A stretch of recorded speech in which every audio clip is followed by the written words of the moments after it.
With all those faces, there's always there's a couple of faces that I see who always sort of tend to turn up really early or on time.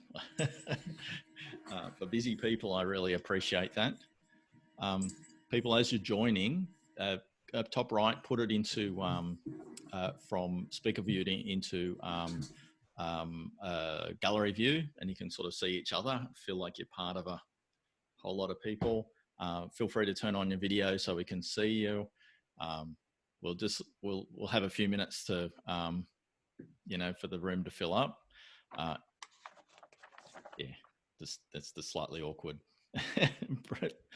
pre-webinar. You need to get your guitar out, Duncan. Hey, trust me, there'll be a few people hanging up. I'll give you the drum. Irene, although Irene, you and I could put together a little ditty. Yeah, we could jam together. Let's do it. Absolutely. And did you know that I can play the trumpet? I would believe. Oh, wow. that. I would believe that. You are very talented in many things.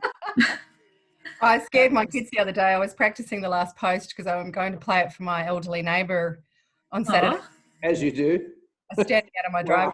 It's amazing. Wow. Wow. Oh, we'll see. I hope. I feel really inadequate now, man. No. It's been a long time. What about you, Craig? Can you play an instrument? I am anti-musical, I'm afraid. I just got the anti-talent. I greatly envy those of you who are musical, but the talent somehow escaped me. You and me the same, mate.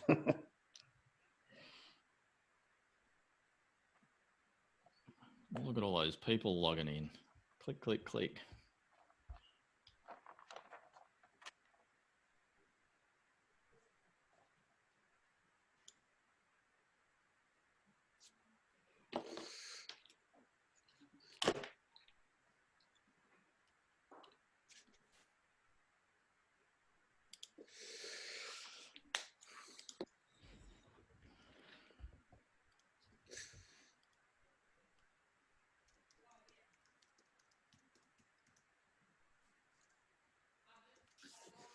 All these people with these exotic green screen backgrounds. It's amazing. Harold, the hat is virtual or that's real? Oh, someone's paying attention. Is that's just that's saying who's paying attention. That's crazy. Well done. You like its hair? Oh, it's real. Oh, Yeah, I had it done this morning. nice. Craig, I have to ask you, how did you put the name in front of you? Can you share with us how you did that?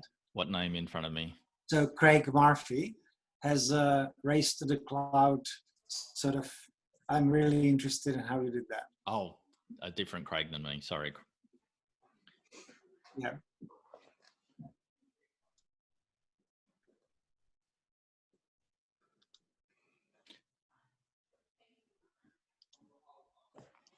I'm going to, I think we've got most people in and it'll just take me, just do the basic intro. So I'm going to share my screen and just sort of kick it off. So welcome.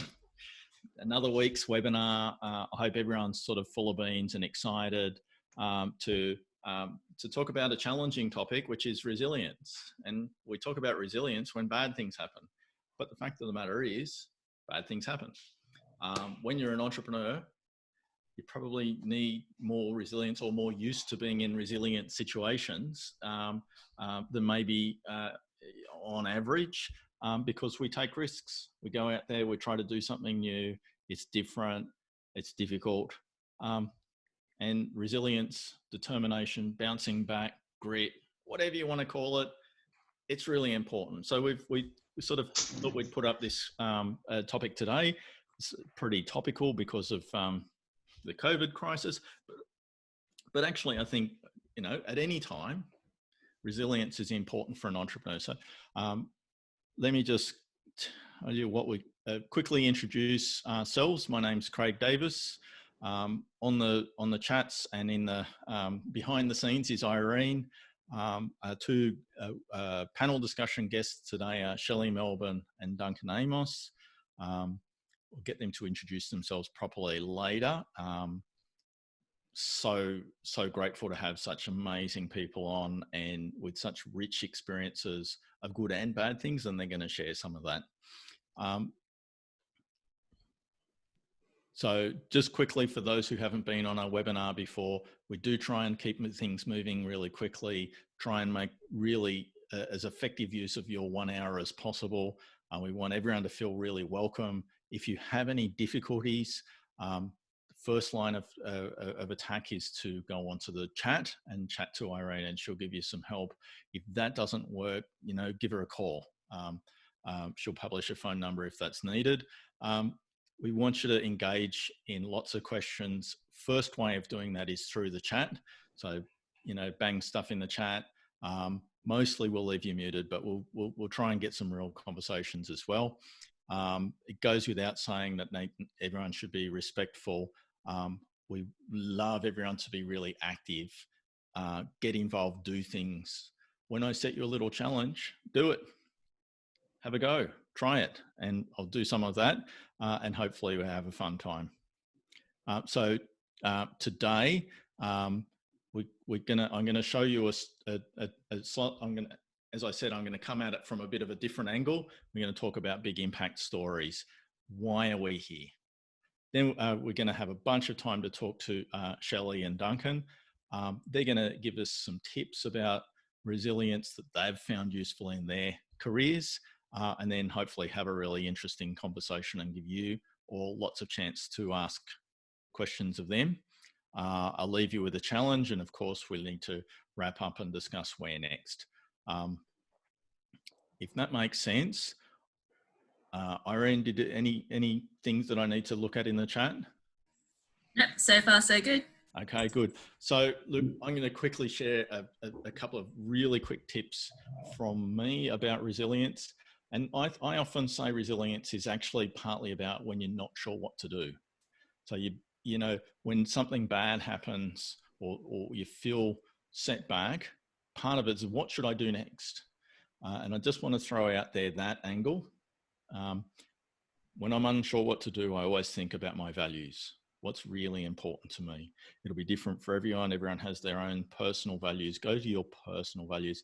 I think you should think about why you're trying to do things. If you know why, that really gives you the context to know when's the time to fight on and when's the time to give up. And sometimes there is a time to give up. And my last sort of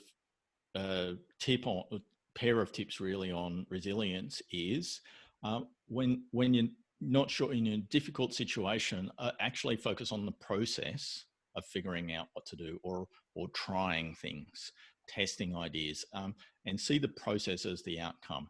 I don't know what to do, but what I can do is I can call these people. I can, I didn't get the grant I was after. I can go and look for different grants to apply for. Give yourself a process, if that makes sense. And the one that I'm going to expand on a tiny bit is know your story. A lot of entrepreneurs are thinking really big, but can you tell your big story? I quickly show you a way to do that and challenge you to go off and do it. You know, we love canvases here, and I've got another one for you. It's called the Big Impact Canvas. And, you know, the whole point of this is to help you tell a story that's very ambitious, but also credible. What I'll do is just to illustrate that, I'll very quickly tell the big impact story of Tesla. And it take you back to, I think 13, 14 years ago, relatively little known entrepreneur Elon Musk at the time said, global warming's a big problem. I want all transport to be electrically powered. Big impact, very ambitious, doesn't sound very credible, really, does it?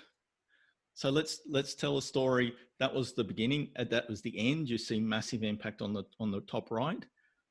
Let's go down to the bottom left and think what was Elon's plan and how did he tell the story. He said, well, starting out, I'm gonna get some roadster kit cars and put an electric motor in, and I'm gonna make them fast and fun to drive. And when I've shown that I can do that, I'm going to start building some luxury electric cars, and I'm going to sell them to my millionaire buddies in Silicon Valley.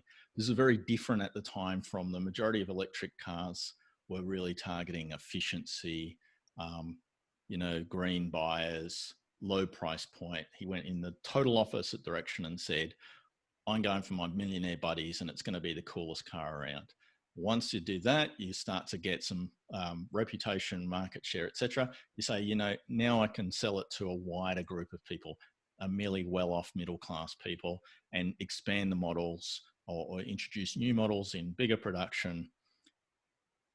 And then see where it says then, way I'd say that is, and then this I showed that electric cars are so successful that GM and Toyota are going to copy me.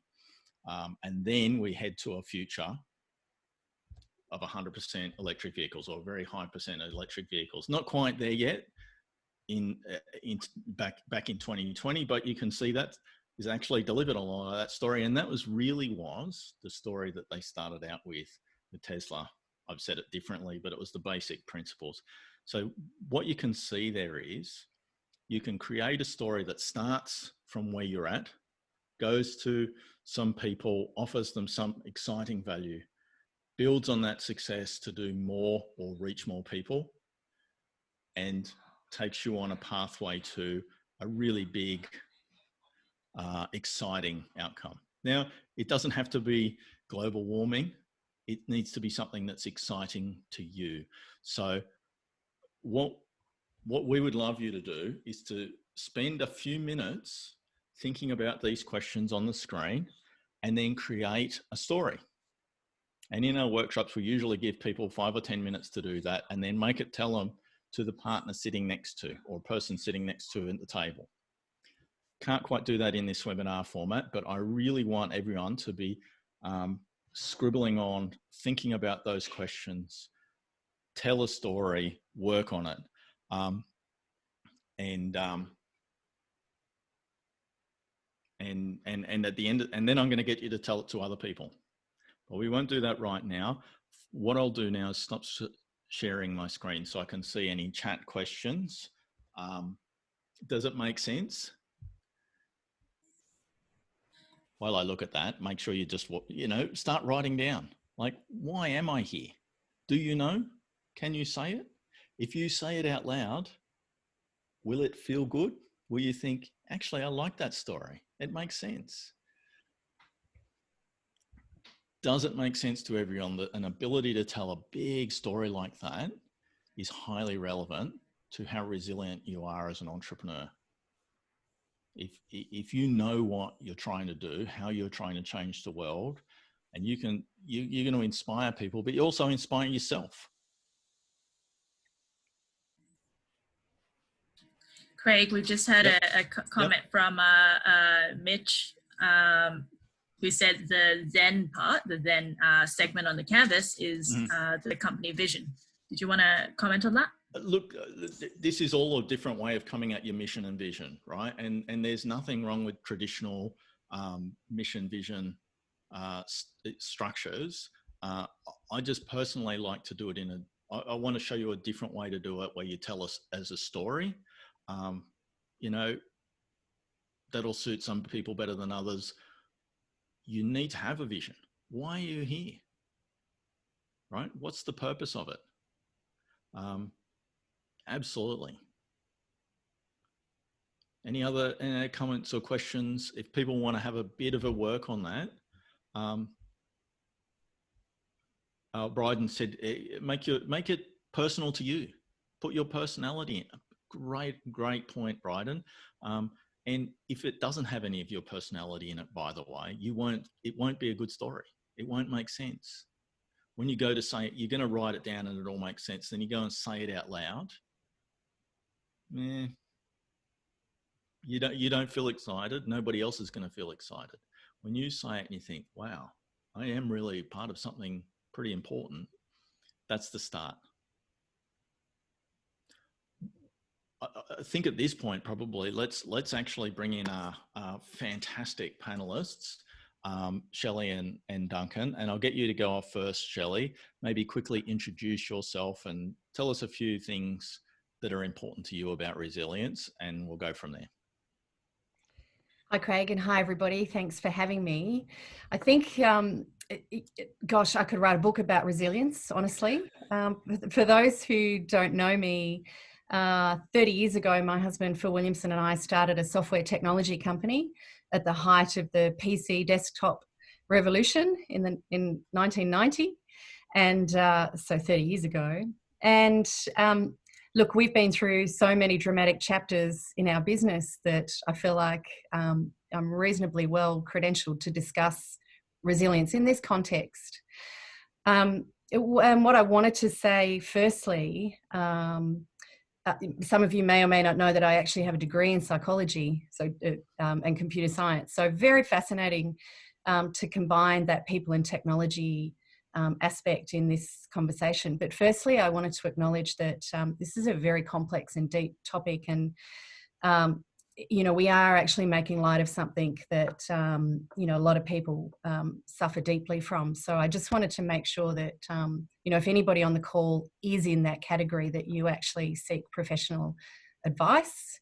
And I'll actually provide a link in the notes when I finish speaking for you. There's some fantastic corporate resilience experts and personal resilience experts. So keeping this light and in that context of our subject today, let's have an open discussion about tips and tricks and what works for you in resilience. And being inspired by Nick McNaughton, I think it was last week, I'm going to use some props. And you're going to have to figure out what that says. Can you read that? It's Yes. reversed in my camera, but hopefully it's okay in yours. It's clear. So really, like, resilience in the textbook context is really how you spring back or how you bounce back in the face of adversity, whether it's someone physically punching you in the face or whether it's, like Craig said, that you know, rejection letter that you didn't win that contract or didn't win that grant application. And for some people, it's easier than others. And so what I wanted to share with you today was 3 philosophies that helped me and Phil when we were in the corner crying and sucking our thumbs and literally overwhelmed with stress and anxiety and fear. And these are things that we didn't know at the time, but we do now. And I wish that somebody had told us these things. They're quite simple, so bear with me. The first one is, Great. it's the struggle that matters. So I'm sure you've all heard this, right? If it was easy, everyone would be doing it. If it was doable, would have been done before. So inherently, your mission and your purpose that we just were thinking about before is hard. So this is not for the faint-hearted. If you don't think you're up for it, go get a real job. This is what my mum said to me, I reckon, from when I was 20 to when I was about 45. Why don't you go and get a real job, Shelley? Wouldn't that be much easier? And I'd like laugh and say, Mum, you're so right. And yes, that's a really good idea. But here's my second point, is that setbacks are feedback for you on your journey, on your hard journey. So you've got to put setbacks in context. A setback is someone that doesn't get it, someone that didn't read it properly, someone that perhaps is influenced by your evil competitors, somebody that didn't have enough time to listen and understand you, and you've got to try again. So setbacks are feedback. They're not necessarily things that lock you out of your purpose and lock you out of your drive. It could mean that you have to change. It could mean that you have to reassess. And certainly at IntelliDocs, we invented ourselves probably about 30 times over 30 years, completely reinvented ourselves. So here's my next philosophy, and those of you who know me well will have heard this one from me a lot.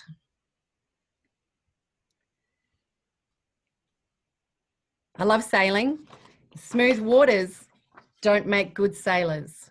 Just think about it. I don't know if that's very good use of grammar, but I think it's an old English saying, actually. That's probably, I think it's smooth waters good sailors don't make is the original phrase. But look, champagne sailing is fun, but anybody can do it. Yep. If you actually get out there and you're being challenged and you're being at risk of being flung off into the waves, you've got to take action to make sure that you are successful. You've got to have great equipment, you've got to have great training, and you've got to be the best to be out there on the high waters. So again, like I said, this is not for the faint-hearted. Running your own business, doing something innovative, doing something that you don't think's ever been done before needs you to be resilient. And I believe that resilience is like a muscle that you have to exercise. So if I said to you, go and do 100 push-ups, look, I'm sure there's 1 or 2 or 3 of you that might say, yeah, I can do that. But most of us can't do that. So if you use that tiny little analogy, resilience is a muscle that you need to flex. You need to practice, you need to be good at it, and you need to build yourself up to deal with those rejections.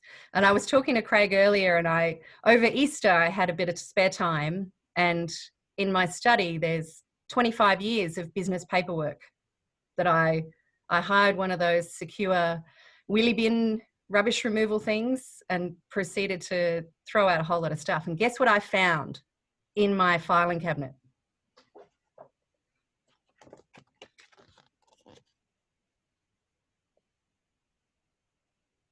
Can you read that? It's like a rusty old filing folder full of rejections. Full of rejections. God knows why I kept them. You must have think you wanted to burn them at the time.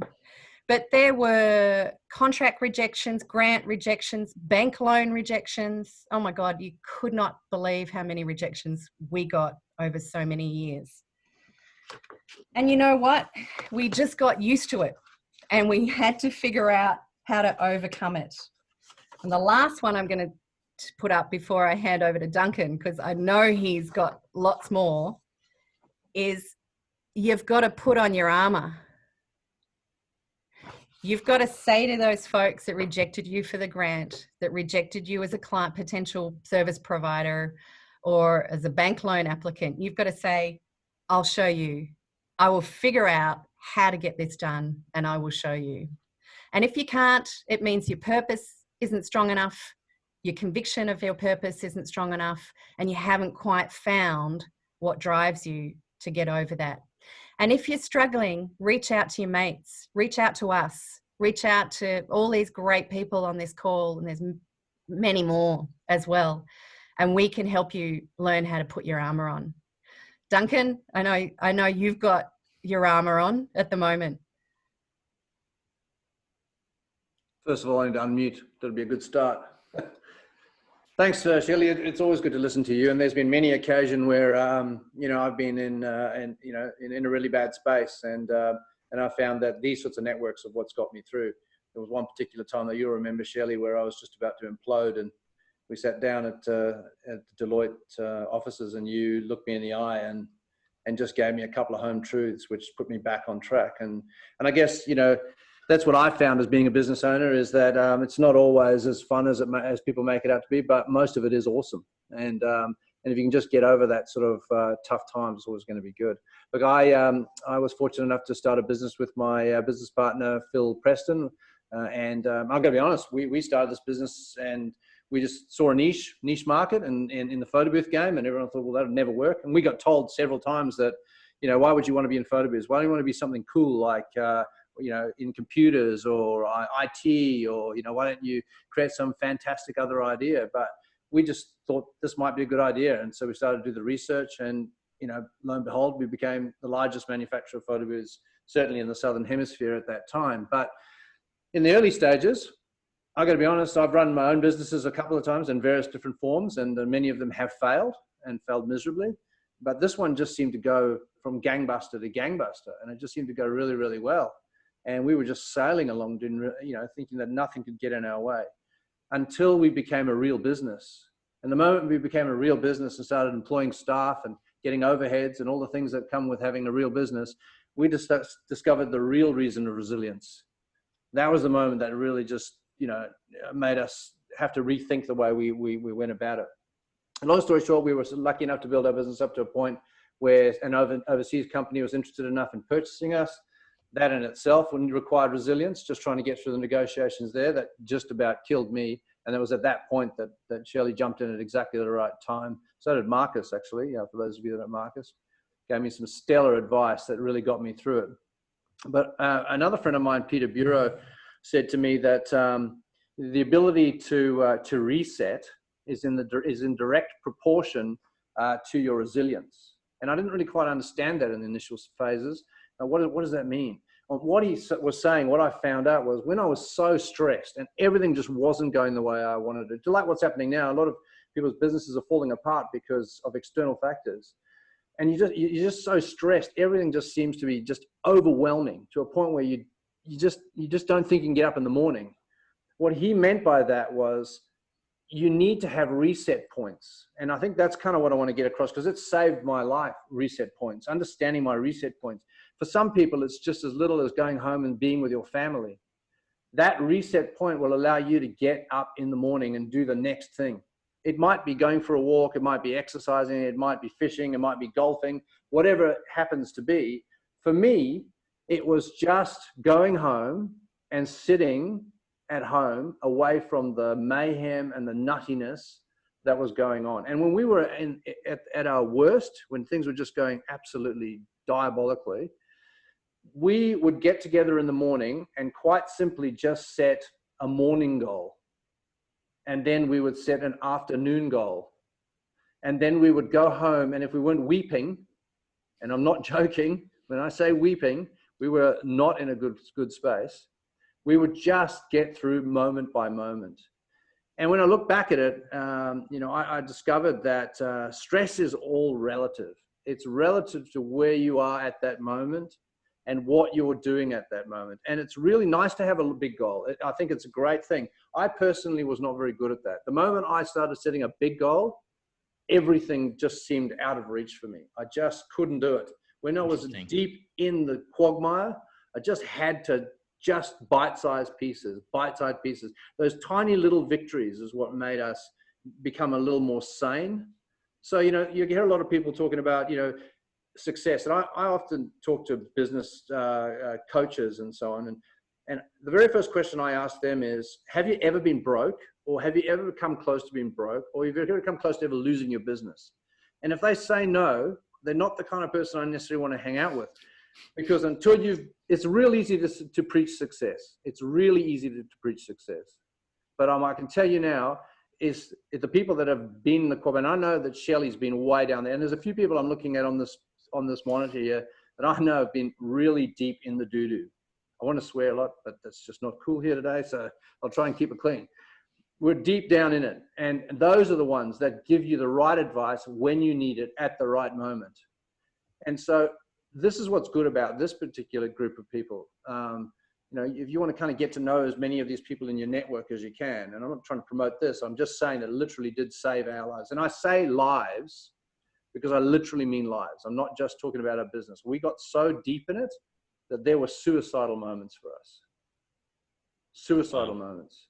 So, and what it was we just had weak resilience. We were not tough. We didn't have that strong armor. We didn't have, all this. It's nice to have the great sayings, and I love Shelley's sayings. I really do. They all make sense to me now, but at the time, they didn't make sense to me. They were just too hard. I just felt I was the weakest, simplest, stupidest, most hopeless business person in the world. But I came out the other side, and I realized it's all relative. So yeah, so there's a bit of a story on us. Cool. Wow. And, just to take that last point first, Duncan, we'll question ourselves, won't we? And that's, we think, maybe I'm not up to this, or maybe question yourself. Why is everyone else getting all the success? Why does everybody else do better than I do? How come they've got the contract and I didn't get the contract, But, you're just becoming better and better and better at your craft, and sooner or later you'll get the break. And it'd be nice. Like I said, when we first started out, we got tons of breaks. We got a great grant from Innovation Connect. We got money thrown at us, and everything was going really well. And then all of a sudden, you know, it was almost like we ran out of luck. Yeah. It's interesting. We had a time where, look, I think it would have been 12 months where every contract, every tender that we applied for our software business, we came second. Second. Ouch. So it wasn't like 6th or 8th or last, it was second. And you think the first time that happens, you go, wow, okay, we're close. So you go back for another try. Second, you go, wow, go back for another try. And then of course you want the feedback. You really want the feedback. So go get the feedback and ask the folks who are the decision makers to give you honest, real, truthful feedback. Demand it. It's actually difficult in this town, certainly dealing with government clients, because the person who's running the contract procurement process is often dislocated from the actual team. But the feedback we started to get was this: your technology was much better than everybody else's. Your price was absolutely fine. You guys are awesome. We really wanted to deal with you, but you're too small. We're a bank in the US, and how could you possibly expect us to deal with a little company in the back of Fyshwick in Canberra? And we went, but doesn't our technology speak for itself? You said it blew everybody away in the technology review. And they go, hey, you know, Shelley, there's a lot more that we have to consider in that tender process than your actual technical capability. And we're like, what? You've got to be kidding me. This is software, right? You're just going to be hoodwinked by the big company, and you're taking the big company brand and think it's going to work any better. So we would get angry, mad. And then once you settle down and you think about it rationally and you apply some empathy and let's call it rational empathy, put yourself in their shoes. Would you want to deal with a little software company in the back of Fyshwick for your global bank? And you kind of think, I get where they're coming from. They just don't know us. They don't understand us. So that year that we spent coming second gave us the momentum to confidently go and talk to our partner network and build a partner network. So next time we put in a bid to Fidelity, one of the biggest financial services institutions in the world, we didn't bid as IntelliDocs Proprietary Limited. We went and talked to Accenture, and we said to them, you need to bid our technology, and this is how you're going to win the deal. So that's a tiny little example of how rejection after rejection after rejection forced us down a different road that we didn't really want to go down, and it's still frustrating to have to go down that road. But Accenture is going to win our deals. They'll win our deals, and they need our technology to win our deals. So one little example, if that helps anybody. Shelley, that's a fantastic example of what you said, which is setbacks are feedback. The setback was actually the learning opportunity, and you then presumably tried lots of things, and in the end came to the approach of partnering with those bigger companies to win those bigger deals and get your technology into operation. The setback is a feedback. I mean, the world isn't the way it ought to be. The world is the way it is. You know, things don't, you know, thanks, Shelley. It's, you know, things don't always happen, you know, for the right reasons, but they happen. And what happens is real. So, I think I would really encourage everyone to deal with what's really there in that way. And remember, and when you're questioning yourself, like Duncan was just saying, you just heard from two very successful entrepreneurs who questioned themselves. Right? It's normal to feel that way. And I think it's really important to be part of that shared journey, if that makes sense. Well, that's what got me through it. Just ask, you know, I always thought I was the only one who was failing. that I was the weakest link in the whole process. But then I had Shelley say, "Oh, let me tell you a story," and then Marcus told me a story, and then another business person, and so on. And before I realized, I thought, oh, I'm pretty good. So, and the other thing that we did when we were really desperate, and not too dissimilar what's going on at the moment, is we became really desperate, and we started doing really stupid things. Like we just started marketing the wrong way, and what we found was people smell desperation, and the moment they smell desperation, you're dead in the water as it is. So be very careful that you don't start adapting too much or pivoting too much. I always joke with Shelley that often I feel like I'm on an episode of Friends. That scene with Ross on the couch, and he's yelling, "Pivot, pivot," and you're trying to pivot every 5 minutes because you think it's the right thing to do. We learned that was probably not the best thing to do at that stage, but rather stay focused on what you're good at and what you're doing. And that made a big difference for us. But we lost a lot of money, a lot of ground, a lot of time being desperate, literally being desperate. So, don't panic, just focus in on what you're good at. You're where you're at, we were where we were at because of, we'd done what was required, and all we needed to do was just reset, stop, breathe, think. Some people use meditation. I personally have too fast brain for meditation, and I still struggle with it. I try, but each person to their own. So yeah. Yeah, and I think what's important there, Duncan, is you've got to find your core. What's the core? What are we really about? What's the most important thing here? What are our values? And that's and that's sort of everything's got to be centered around that. I just want to highlight, and again, that both of you were saying, we've had these setbacks, but it's not always apparent, and you sometimes feel like you're the only one having setbacks. You cannot find a successful entrepreneur who's not had big setbacks. You just don't always hear about it, right? Well, make no mistake, I'd like to be that person. I probably won't learn anything, but it'll be kind of cool. I think that if you go back to, I'm speaking in analogies, it's just the way I speak, so forgive me for it. But, the 100 push-ups concept is that it's not something that most people can just go and do, right? Mm-hmm. So you have to work up to it. You have to build up your layers of skills and your layers of courage and your layers of your ability to overcome fear, and that cold fear that I remember going to sleep with many nights when I was worried that I couldn't pay my staff. I know Nick helped us through that phase.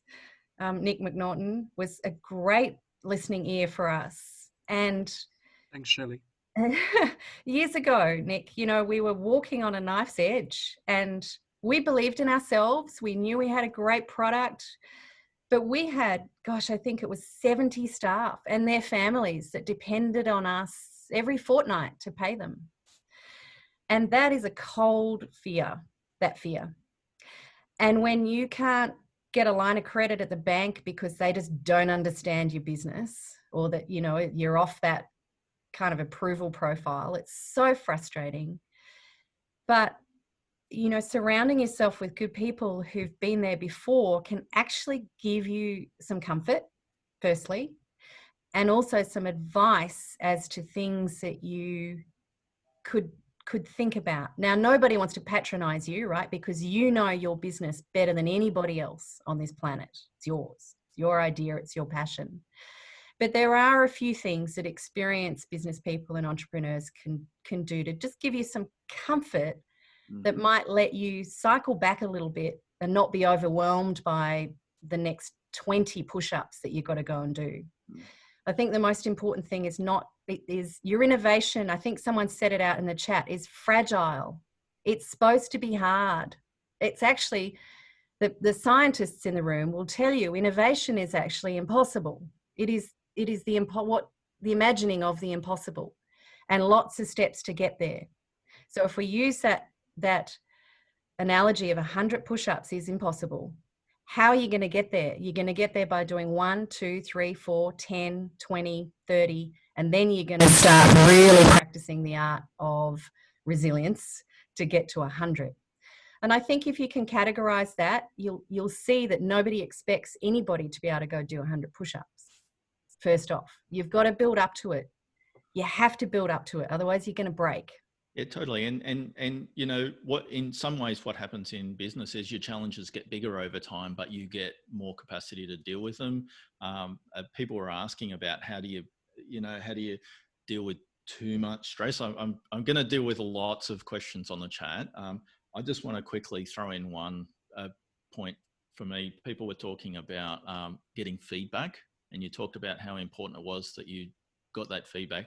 I just want to add one little tip to that, which is when you go and ask for feedback, make sure you're not mad, and really, really make it easy for people to give you honest feedback, because there's this tendency to say, why didn't I get the contract? It's not the way to learn. The way to learn is, please tell me, I won't hold it against you. It can be the stupidest reason in the world. I just want to know. If you can really, find ways to make that connection, you'll learn so much more. Look, so many questions to pick up.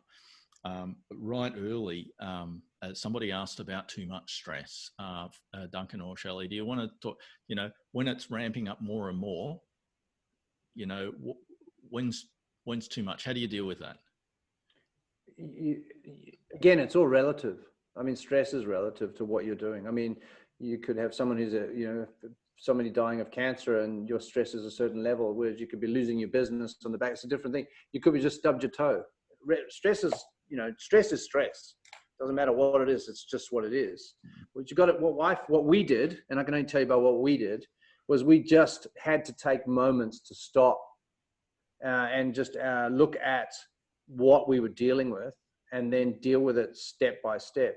And some things just came our way that we just physically and mentally and emotionally could not cope with. So we had to make a decision to just put it aside. Or in my case, I had to seek help. I had to go and find somebody that I just had a bit of respect for, and that I was prepared to shut up, put my ego to the side, and actually take that information in so that I could learn. So Duncan, people have also asked, how did you get, you've both referred to really useful conversations you've had with other people, other business people, peers of yours.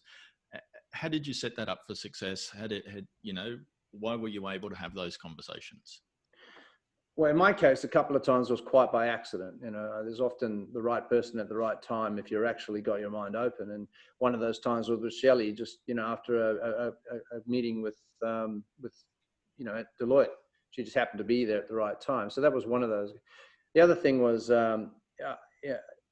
if you're willing to keep your eye open, which is pretty hard when you're stressed, the right people will give you the answers if you ask for them. And then the other one is, as Shelley said, there are we're very lucky in Australia. I mean, I worked in South Africa for quite a number of years, and there was not as much help as there is here. You can find help pretty easily. And in the Canberra community, it's even better. Again, people are genuinely interested in helping in any way they can. I mean, Craig, you and I have had some conversations where after a pizza one night, we sat down over a few beers and, you helped clear my mind and get me on track. So there's people everywhere if you're prepared to ask the question, and people want to help. And so just ask the question, Yeah. And can I just highlight that? I think really it's about asking, right? Because it's very easy to somebody will say to you, how things going, mate? And you go, great, living the dream, all of that sort of thing. And I think you want to just be looking for those opportunities to say, you know what, I am having a bit of a tough time with this or that issue. I think that there's an ANZ Bank ad at the moment that nails it. Do you guys know what I'm talking about? There's a guy who's applying for a loan, I think. Someone says, how's business? And he goes, it's great, it's shit. Yeah. There's lots of work, there's no work. That's kind of what we always felt like. But Craig, just another perspective there. A few people are talking about, what I call the turtle effect is, when the stress is too much and you really, that cold fear has got you, and you want to pull everything in, pull your head in, pull your arms in and just hang around in your turtle shell for a while. It's a really natural instinct. It goes to self-preservation. And I think the first thing is that self-recognition that that's totally okay. And go do that, but don't do it for too long. You can't take your eye off the ball. and that reminds me, I used to go hit hockey balls. I'm a hockey player, so cracking balls is really fun for stress. Mm. But one of my other philosophies is here, and this is what's really important, is you've got to keep making decisions. Mm. And in your business, like I said, you are the only person that knows you know your business the best, right? You can have advisors and friends and colleagues give you advice, but you need to remember to trust your instincts. And it goes back to Craig's introduction. Yeah. You need to be able to rely on that purpose that you have, that you can articulate, that you can dream about. And it's okay to modify your purpose as you go, because you might need to. But you have to be, you've got to find that resilience. You've got to draw it in and bring it to the table and keep making decisions. Keep going. You can't stop. It doesn't matter if they're right or wrong. Keep making decisions. Shell's absolutely right. And the more it's a bit like scraping your knee. Every time you scrape it, you build up a bit more thicker skin and a bit more and a bit more and a bit more and a bit more. It's just a weird analogy, but it's really true. Until you've actually been through something, you don't realize just how tough you are. The old saying that you never know the merit of a person. It's like a tea bag in hot water. You never know the strength of the tea until the time. I forget the technology and I've stuffed it completely up. But you get the point. Is that the longer the tea bag, the more resilience you have, and that's exactly what's happened with us. Is everything was easy for us until it wasn't, and then we were like, oh, there's stuff we got to take care of. That's uncool. So then we'd learn, and then we'd do another thing, and then we'd learn. And I'm sure that there may be a few of you out there at the moment, just on this meeting now, that might be really in a lot of pain and anxiety, and stressed. Will we ever be able to get back to a normal way of doing business? But this is just another external element that we just haven't encountered. If it's not a bank or if it's not a failed supplier, it's just another thing. And that's where we get that toughness and that wisdom that comes next. And that toughness and that wisdom, Duncan, is probably summarized in the word learning. That you've got to be constantly looking up and looking out at what have I missed? What do I need to know next? And that hunger for that next new piece of information needs to be at the front of your mind. And often in the face of adversity, you can forget that's what you need to look for that. And so you need to set yourself up with good mentors who understand you. And quite often I say to people, it's not the strengths about you that people should know, because we all love to show everyone else our strengths, but it's more about your weaknesses that are far more important, because they're what make you vulnerable in a personal sense and in a business sense. And so your ability to discuss your weaknesses with trusted others is really important. And certainly as you grow, if you have staff, I know some of you are hiring your very first people, or some of you already have 30 or 40 or 50 people, but your whole staff, from the least experienced to the most experienced person on your team, you need to hire those folks based on their ability to support you to be a strong, resilient leader. And you can't do that if your culture isn't set right. And Craig, I know that's going to be a topic of the future, culture. Yeah, totally. And culture is everything in a way. And as soon as there's a team of more than one, but even when there's a team of one, it's still a culture. It's not so visible perhaps. And culture, because that's how organizations thrive. And you build a culture of resilience, and that includes, I really want to emphasize that all resilience shouldn't just come from the founder. Right. And we've talked a lot about the founder perspective, and Duncan and Shelley as leaders are really driving the resilience of their organizations. But actually, when things are going well, you've created a team that's also supporting you. And that's really important. Well, one in 10 was a success for us, and the other 9 were commiserations. So, Duncan? Oh, yeah, I absolutely agree. that saying that I was trying to say before, for those of you that were interested, with people like tea bags, you never know how strong they are until you put them in hot water. That was the sort of saying I was trying to remember before. So just clearing that up. But yeah. Look, so many comments in the chat to respond to. I think one that I'm just going to pull out is that John's talked about his, the difficult times he's had is actually part of the value he's creating. And he's talking to people about business, and they know that he's had these setbacks. He's called it proof of resilience. And I think that's a really important thing. Setbacks are part of the game in innovation. You're going to have setbacks. Don't be worried about it. Learn from them, develop. And where you end up on the far side of a setback, I want to say, is not, we don't know in advance. And sometimes it's not where you would have liked to at the beginning, and you go down different paths. I want to say, when I'm going through challenging times, a really valuable thing that I've found, and I've used this with lots of entrepreneurs, is to actually trust the process and focus on the process of it rather than destination. So sometimes when you're feeling really overwhelmed with a challenge, don't focus on, I need to be past this. Focus on, what's my response? What's my process? Tomorrow I'm going to come in and talk to the team about, I'm going to get this part of the team to try this thing, and this part of the team to try that thing. Have a process and trust the process. The process will work. If you engage in a challenge, that's already success. You're engaging it. You don't know where that engagement will necessarily go, but you don't have to know in advance. So trust the process. If you're engaging with a challenge, you're there. Trust the process. And that challenger mindset, Craig, was actually how we came to hire people. So one of our key interviewing techniques was to talk about adversity and how this person, the candidate, had faced challenges and overcame them. And they didn't need to have War and Peace on that. It could have been anything. Related to university or their family situation or sport or whatever. But we definitely hired for resilience.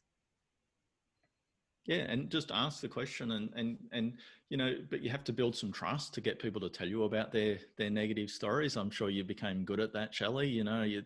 There's a whole culture around creating that conversation, isn't there? Well, look, all of us, we are far from perfect humans, honestly. And certainly as a leader in my own company, you could ask anybody. We're all good at some things and mostly not good at everything.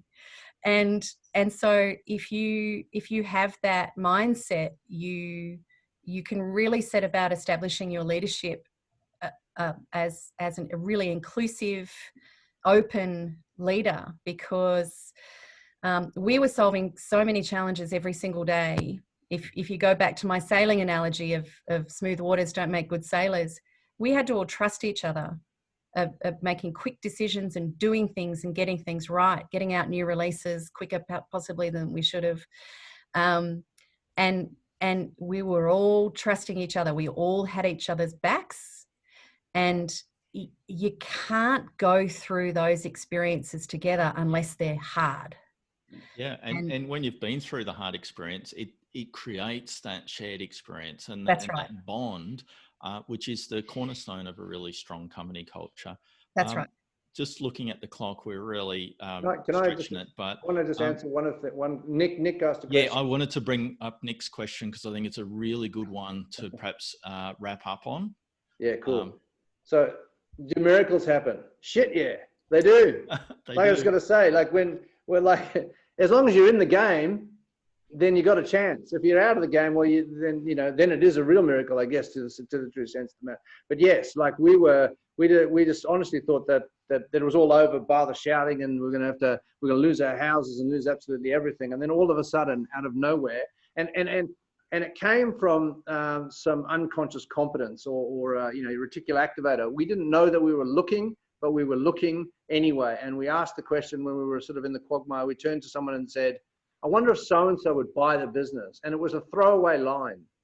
And all of a sudden, we were down a track that just changed everything. So in my mind, miracles are 100% if you're looking and you're just in the game. Yeah. You're absolutely. I mean, absolutely. Shelley? Yes, I was just actually, sorry, I was answering Nick's question on the chat Typing in as well. about Fantastic. miracles, miracles. And look, we don't have time for it, but I'll just give you a snippet. If something that Phil and I always loved was being inspired by other people. And there's a fellow by the name of Jim Collins. Now, he's not an entrepreneur himself, but let's call him a professor. He's a researcher of great businesses and great leaders. And he tells lots of stories, like almost like parables that really, you know, like I almost slept with his book under my pillow. And Jim Collins, so look it up if you guys don't know it. You could there's a summary on a page that'll give you a sense of who he is and what he studied. But the miracle comes from those folks who get up every day, they show up, they believe in their purpose, they adapt, they put their armor on, and they stay in the game because they are the ones who get the luck. Yeah, totally. And it's just really brought up to my mind a time when we were creating our luck, we were doing all those things, but there was something missing, and we just got a completely unsolicited cold call from a really smart business person who called us up and said, "I'd like to have a chat about this topic," and it just completely it was the one tiny missing piece that brought a big deal together. And it was just luck that they chose to call us at that time when we were just ready for it and all the other things. So luck does happen, but of course you want to prepare it as much as possible. You don't want to rely on it, but absolutely it is a thing. So much more stuff in the chat. What I'd love everyone to do is to continue this chat online.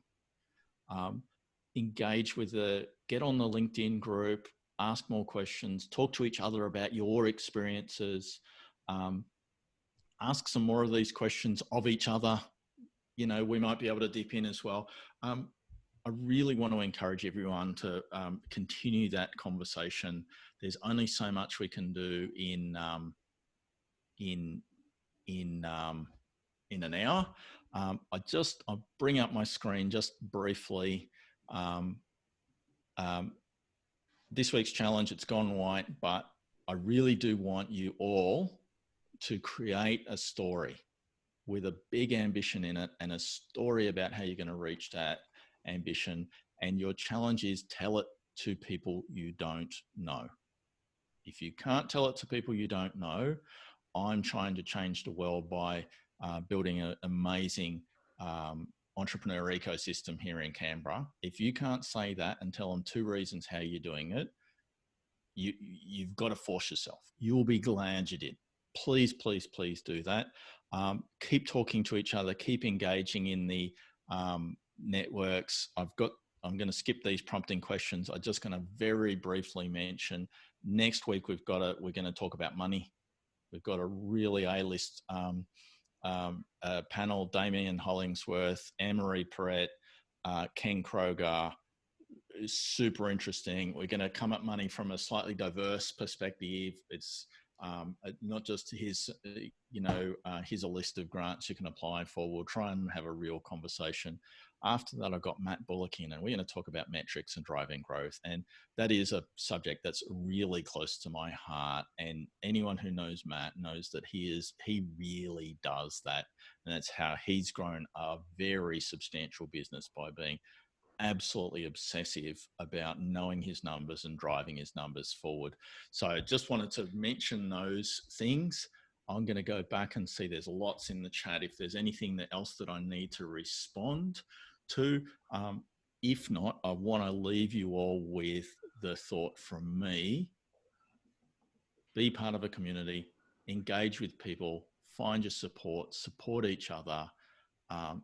Those little conversations, that seemingly little conversations, can really make a difference. People have said to me sometimes, "Oh, you helped me so much when," and I'm like, "Really? It wasn't for me. It wasn't a big conversation, or I made some offhand remark, and it's not about the person you're talking to being amazing, although that, you know, it can be. It's actually about having the conversation and what you draw out of it. You will draw the support. You will find the support, and by talking to each other. Any last other comments you want to make, Shelley or Duncan? My business partner gave me this one day when I was about to murder him. Bun fight survival kit. Because I used to walk around the office saying, this place is a bun fight. When's it going to come good? So he gave me this, says, when life gives you buns, make sandwiches. And that's some Vegemite right now. So break glass. Break glass Ollie? when needed. Oh, that's brilliant, Duncan. No, look, I just want to say thank you to everybody, and you know, keep learning, and next time we come together as a group, let's see if we can do 20 push-ups together. Yeah. 20 I could probably do. So I'm going to wrap up there. Thank you. We like to keep exactly to our hour, but that hour is inspire you and keep doing things, right? You've got plenty of other things to do. Keep doing them. Keep on at it. Please engage with each other, and see you next week, if not sooner. Bye, everybody. And thank you very much, Shelley and Duncan. You are amazing. Oh, thank you. Amazing. Thank you so much. You all. Thanks, Craig. Thanks, Irene.